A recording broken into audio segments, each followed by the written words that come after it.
Central zone વિસ્તારમાં ગેરકાયદેસર બાંધકામની બોલબાલા। મળતી માહિતી અનુસાર સેન્ટ્રલ ઝોન વિસ્તારમાં કાર્યપાલક ઇજનેર રાજેશ ગાંજાવાલા ઉર્ફે રાજકુમારના રાજમાં બિલ્ડરો બિલાડીની તોપની જેમ ફૂટી નીકળ્યા। તાજેતર કાલીપુલ આંબાવાડીમાં આવેલ મોટી મસ્જિદની સામે પીરુ નામના બિલ્ડર ગેરકાયદેસર બાંધકામ બનાવી રહ્યો છે, તેમજ તદ્દન પ્લાન વિરુદ્ધનું બાંધકામ ગેરકાયદેસર ચાલી રહ્યું છે।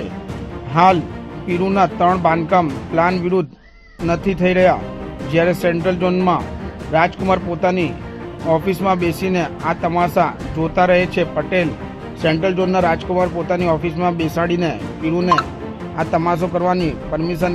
સેન્ટ્રલ ઝોન ઓફિસના રાજકુમાર પોતાની ઓફિસમાં બેસીને આ તમાશા જોતા રહે છે, પરંતુ વાત અહીંથી અટકતી નથી। આની બાજુમાં પણ લબાડછાપ ધરાવતા હાફેજી નામના બિલ્ડર પણ 2 ગેરકાયદેસર બાંધકામ પ્લાન વિરુદ્ધ બનાવી રહ્યા છે। રાજકુમારને ગિફ્ટ આપવા જેવું બાંધકામ થઈ રહ્યું છે। આ હાફેજી વિવાદનું બીજું નામ છે, જે ગેરકાયદેસર બાંધકામ પીર અને હાફેજી કાલીપુર વિસ્તારને બદનામ કરવાનું પ્લાન વિરુદ્ધ બાંધકામ કરી રહ્યા છે।